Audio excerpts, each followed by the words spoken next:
बोलिए आचार्य गुरुवर श्री विद्यासागर जी महाराज की जय हो। आचार्य श्री समय सागर जी महाराज की जय हो। परम पूज्य मुनिवर श्री प्रणम सागर जी महाराज की, समस्त मुनि संघ की। आचार्य गुरुदेव ने जब कुंडलपुर से विहार किया था, उसके बाद में वह एक तिराहे पर रुके थे।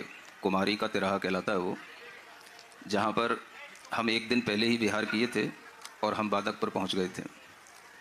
वहाँ से फिर मुनि श्री समता सागर जी महाराज थे, मुनि श्री वीर सागर जी महाराज थे और भी महाराज थे। वो सभी मिलकर के आचार्य श्री के दर्शन करने के लिए गए थे।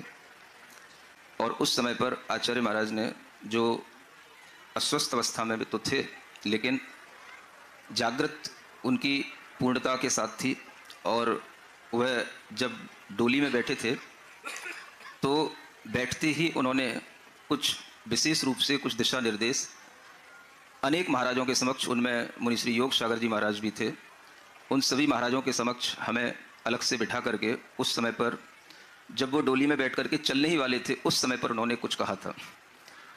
और वह हमारे लिए एक तरह से अंतिम वह उनका उपदेश था, क्योंकि उसके बाद में जब डोली से ले गए थे तो उसके बाद आप लोगों ने देखा ही होगा वो दृश्य, और फिर अगले स्टॉपेज पे पहुंचे थे। फिर उसके बाद वो हमारा एक अंतिम दर्शन ही था।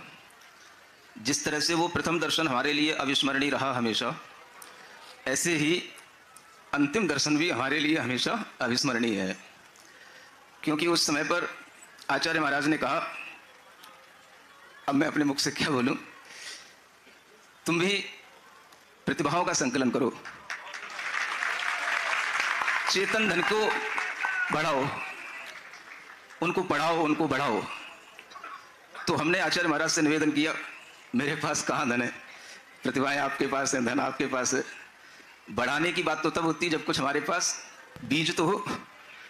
तो उस समय पर आचार्य महाराज ने आशीर्वाद दिया और हमने उनसे निवेदन किया कि पहले आप कुछ शुरुआत करें, आप कुछ हमें प्रदान करें, उसके बाद में हम उसको आगे बढ़ाएंगे, आपकी भावना को जरूर पूरा करेंगे।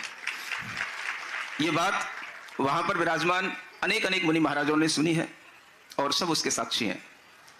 उसके बाद में आचार्य महाराज अस्वस्थ अवस्था में थे, उनको डोली में कभी कभी मैं पीछे देखता था तो बड़ी प्रसन्नता से वो देख रहे होते थे हमको, क्योंकि उनकी दृष्टि हमेशा हर एक्टिविटी पर रहती थी। और जब उसके बाद में हम अगले दिन उनका दर्शन करके अपने आगे के गंतव्य पर निकल गए, उसी के एक दिन बाद आचार्य महाराज ने सिरपुर, और कहाँ हम जबलपुर रांची में थे, इतनी दूर से कैसे आएंगे, लेकिन आचार्य महाराज के निर्देशन से सभी क्षुल्लक जी पैदल चल करके आए और इतनी लंबी यात्रा उन्होंने पूर्ण की, और उसके अनुसार वो सब कुछ अच्छा चलता रहा। कुछ कहो किस्मत कहो भाग्य कहो, आचार्य महाराज ने हमें 3 बीज दिए, उनमें से एक बीज हमारे पास सुरक्षित रहा, और हम संकल्पित हैं इसी बीज के माध्यम से आगे के अन्य बीजों को और बढ़ाने के लिए और जिन शासन की प्रभावना को और अधिक वृद्धिंगत करने के लिए। जब आचार्य महाराज का निर्देश था, हमने आचार्य समय सागर जी महाराज जी से भी कहा, और जिस समय पर हमारा वहां से आगमन हो रहा था हमने उस समय पर भी निवेदन किया था। कल जब ये सब कार्य को करने की योजना कल ही बनी, परसों तक भी कुछ नहीं था जब यहाँ पर बाल संस्कार चल रहे थे, और कल सुबह सामायिक में न जाने कहाँ से मुझे यही मनोभाव आया, और उस समय पर इस मनोभाव को अभिव्यक्त करते हुए हमने सबसे पहले आचार्य श्री समय सागर जी महाराज से निवेदन किया और उनसे सलाह ली, परामर्श किया, और उसके बाद में इस कार्य को आज ये पूर्णता को प्राप्त कराया। आचार्य समय सागर जी महाराज केवल समय सागर जी नहीं हैं, वो सरल सागर भी हैं। उनका हृदय विशाल है। उन्होंने कुछ दिशा निर्देश भी दिए। हमने कहा, आप निश्चिंत रहें, हम आपके हैं और आपके ही रहेंगे। अभी मेरे सामने कुछ परिस्थितियां हैं और उन परिस्थितियों को देखते हुए मुझे कार्य करना आवश्यक है, और इस तरह से उनका आशीर्वाद लेकर के यह कार्य, यह जो संपन्न हो रहा है, यह आपको बताना चाहता हूं कि गुरु जी की जो परंपरा है वह परंपरा सतत अविरल इसी तरह से बहती रहेगी। उस परंपरा में पट्टाचार्य आचार्य समय सागर जी महाराज के नाम को भी हम उसी तरह से प्रभावना के साथ में आगे बढ़ाएंगे जिस तरह से हम अपने गुरुदेव आचार्य विद्यासागर जी महाराज के नाम को बढ़ाते हैं। इस विषय में किसी के लिए कोई भी मन में किसी तरह का कोई भी मिलानता नहीं होनी चाहिए, कोई भी दुर्भाव नहीं होना चाहिए। और जिनको ये दुर्भाव आता है वो लोग तो बहुत छोटे से होते हैं, जिनको कुछ भी नहीं आता। अगर एक सामान्य सा श्रावक मान लो आप ही हो, और अगर ये कोई मन में दुर्भाव लाने लगो, तो मैं आपसे पूछता हूं, आप अगर ये कहो कि मैं समय सागर जी महाराज का बहुत भक्त हूं, और आप अगर हमसे कहो कि आप नहीं हो, तो मैं आपसे पूछूंगा कि आप भक्त हो तो बताओ क्या करते हो उनके लिए। बताओ, चलो बताओ क्या करते हो उनके लिए। मैं आपको बताना चाहता हूं, पिछले 2 साल में कम से मुझे नहीं पता कितनी गिनती हो गई, 20 पंच कल्याणकों में हजारों मूर्तियों पर आचार्य विद्यासागर जी महाराज और आचार्य समय सागर जी महाराज का मैं नाम खुदवा चुका हूं। तुम क्या करोगे उसके?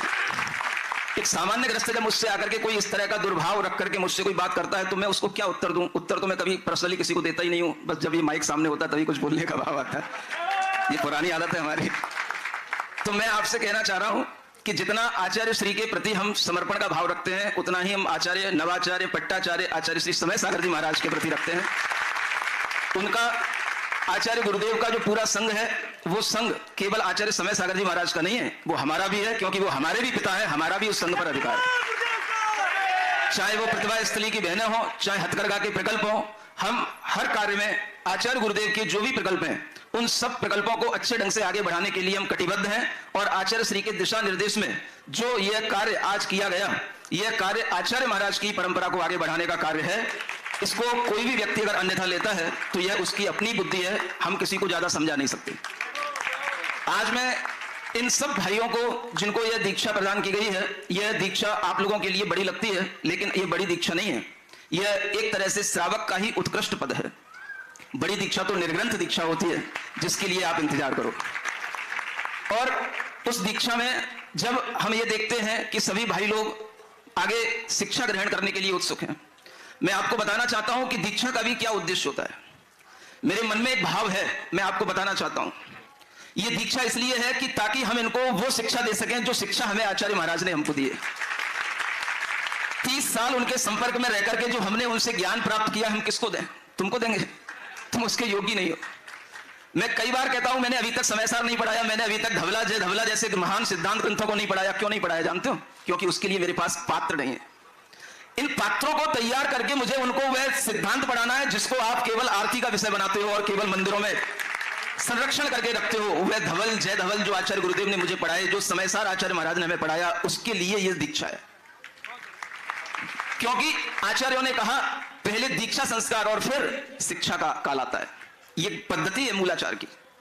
यह जो उससे पहले की शिक्षा है, यह तो उसका एक ग्राउंड है। एक कहना चाहिए जैसे कोई भी भवन बनाते हो आप, उसकी नींव है कि हमने उनको अगर तत्वार सूत्र पढ़ाया या कोई न्याय का ग्रंथ पढ़ाया या कोई हल्का फुल्का अभी कोई सिद्धांत पढ़ाया, तो ये तो सब उसकी नींव है, ये उसका बेस है। उसके ऊपर जो महल खड़ा किया जाता है वो कुछ अलग है।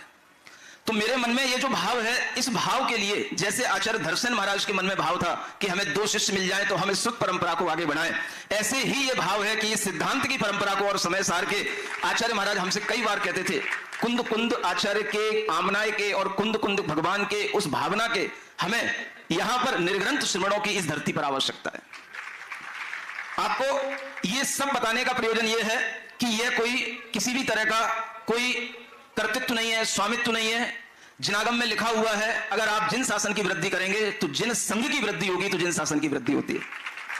हम सभी एक ही गुरु के सब परिवार के लोग हैं और हमेशा जो भी हमारे अन्य बड़े भाई हैं, चाहे वो आचार्य समय सागर जी महाराज के अलावा निर्यापक श्रवण मुनि श्री योग सागर जी महाराज हो, मुनि श्री समता सागर जी महाराज हो, सबसे हमारा कल एक दिन में परामर्श हो चुका है। उनके सबके हमारे पास में आशीर्वाद आ चुके हैं। मुनि श्री प्रमाण सागर जी महाराज और भी जो महाराजों के साथ जिनकी भी भावना थी, उन सबकी भावनाओं के अनुरूप यह कार्य हुआ है। और मैं आपसे फिर यही कह रहा हूं कि मुझे कुछ नहीं करना। आचार्य महाराज ने मुझे जो बीज दिए थे, मैं उस बीज को ही आगे बढ़ाना चाहता हूं। नामकरण की बात आ रही है, एक बीज है हमारे पास जिसका नाम है अनुनय सागर। बस आगे जो भी ये नाम होंगे, मैं अभी आज के दिन कोशिश करूंगा कि आगे संयम भैया का नाम अनु के साथ ही आगे बढ़ेगा और उनका नाम है एलक श्री अनुरूप सागर जी महाराज।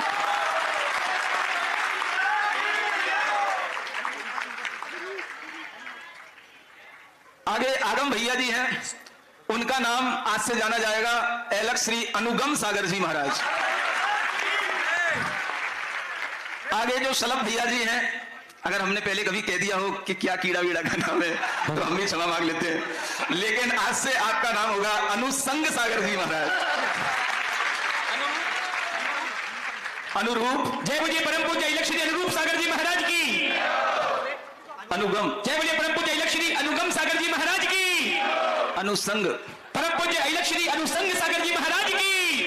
और जो सजल भैया ये कितनी बार हमारे पास आए, कितनी बार इन्होंने हमसे निवेदन किया, महाराज आपके पास रुकना चाहता हूं, रहना चाहता हूं, लेकिन कुछ इनके पारिवारिक माता पिताओं के कुछ भाव कुछ थोड़े से अलग थे, और न जाने कल कैसे इनके मन में एक विचार आया। कल हमें लगता है कि दोपहर में ही किसी ने मैसेज कर दिया होगा, और उस मैसेज को पढ़ करके ये वहां से दौड़ लगाए, है ना, प्लेन से दौड़े, गाड़ियों से दौड़े, और आज सुबह तक यहां पर खिंच करके चले आए। इसलिए इनका नाम है अनुकर्ष सागर जी महाराज, जो आकर्षण के साथ में यहां पर आकर के खिंच करके पहुंचे हैं। ऐसे ही है अलग श्री अनुकर्ष सागर जी महाराज, ये सब आचार्य गुरुदेव की परंपरा को आगे बढ़ाने वाले और आचार्य समय सागर जी महाराज के आशीर्वाद से पल्लवित होने वाले यह सभी, अभी यह लघु लघु है ना, क्या है, लघु मुनि के रूप में कह लो या लघु साधक के रूप में कह लो, अभी यह ऐलक महाराज ये सभी आगे अपनी साधना करेंगे और सम्यक दर्शन, सम्यक ज्ञान, सम्यक चारित्र और सम्यक तप, इस चतुर्वेद आराधना के ये पात्रता अपने अंदर बढ़ाएंगे तो भविष्य में इन्हें निर्ग्रंथ दीक्षा की भी बहुत जल्दी प्राप्ति होगी। ऐसी भगवान जय बोलिए इलक श्री अनुकर्ष सागर जी महाराज की। प्रार्थना करता हूं भगवान से, और यही प्रार्थना भगवान आदिनाथ के समक्ष करते हुए आचार्य गुरुदेव को बार बार स्मरण करते हुए कि वह हमें ज्ञान दें, बल दें, बुद्धि दें, विद्या दें, और कभी भी मुझे अहंकार न दें। वैसी आचार्य गुरुदेव से प्रार्थना करते हुए अपना यह मंगल वक्तव्य यहीं पर रोकता हूं। बोलिए आचार्य गुरुदेव श्री विद्यासागर जी महाराज की जय।